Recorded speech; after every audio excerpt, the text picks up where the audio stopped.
Chez Samsung, pour ce CES 2007, les nouveautés sont très nombreuses. Comme chaque année, on commence avec des rétroprojecteurs DLP avec une technologie de lumière par LED et non par lampe traditionnelle. On remarque que ces produits sont maintenant beaucoup moins épais. On doit compter à peu près 20 à 25 cm d'épaisseur pour celui-ci. La finition lac noir est de rigueur, bien évidemment. Ici, il s'agit d'un modèle 61 pouces, très très bien fini, une fois encore. Le rétroéclairage par LED, ça permet, comme vous le savez sûrement, d'allumer le téléviseur instantanément, de chauffer beaucoup moins qu'un rétroéclairage par lampe conventionnelle. Et puis dernier avantage, des couleurs très étendues et une durée de vie qui atteint les 100 000 heures. Ici on profite de couleurs vraiment saisissantes. Ce n'est pas encore du niveau de certains produits concurrents de dernière génération, mais l'avantage de tout ceci, c'est un prix de vente assez réduit et une descente en gamme qui permet d'avoir ici un modèle 50 pouces, très abordable et, nous dit-on, disponible très prochainement. La puce Rayon HQV semble être la chouchoute des fabricants en ce moment.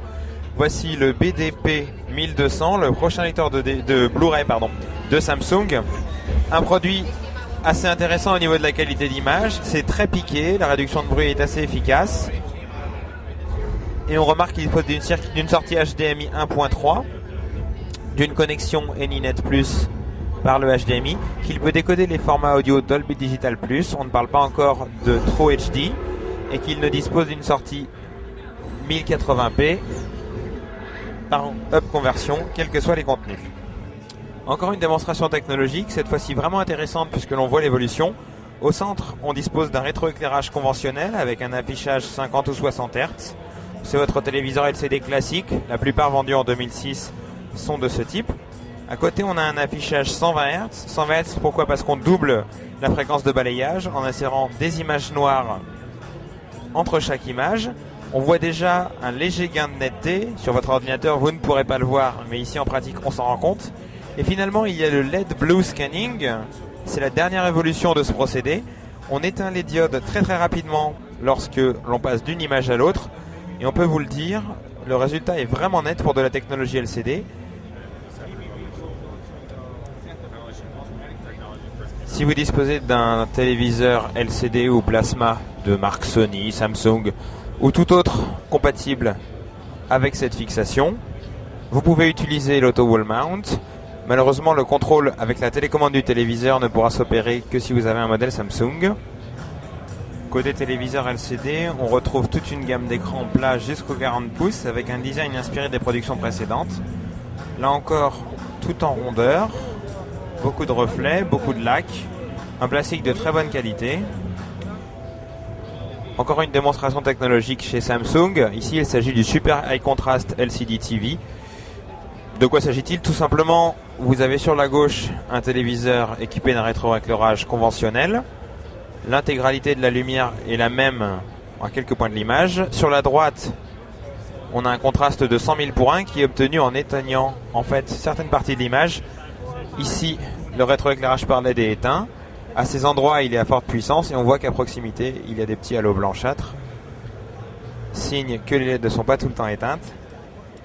Mais la technologie est probante. Comme le rétroéclairage dynamique, on obtient des noirs beaucoup plus profonds, sans que cela gâche en quoi que ce soit le reste des couleurs. Terminons cette visite avec le sempiternel mur d'écran plat. Samsung propose différentes tailles d'écran, du 40 pouces, du 46 pouces, du 52, toujours en LCD. Et on continue jusqu'à des tailles peu raisonnables, 70 pouces LCD, toujours en 1920 par 1080 pixels. Et on monte même jusqu'à 82 pouces. Un produit très élégant. On dirait vraiment un produit fini et commercialisé.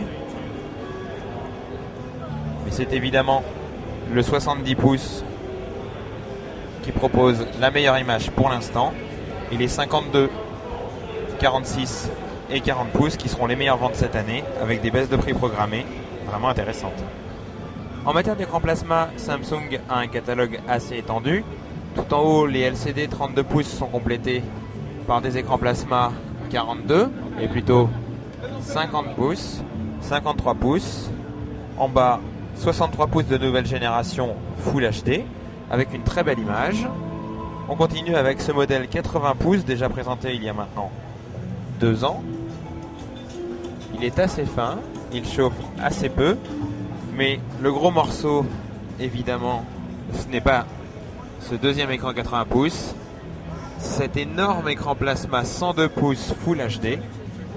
Et à vrai dire, l'image est même plus belle que sur le modèle de dimension inférieure.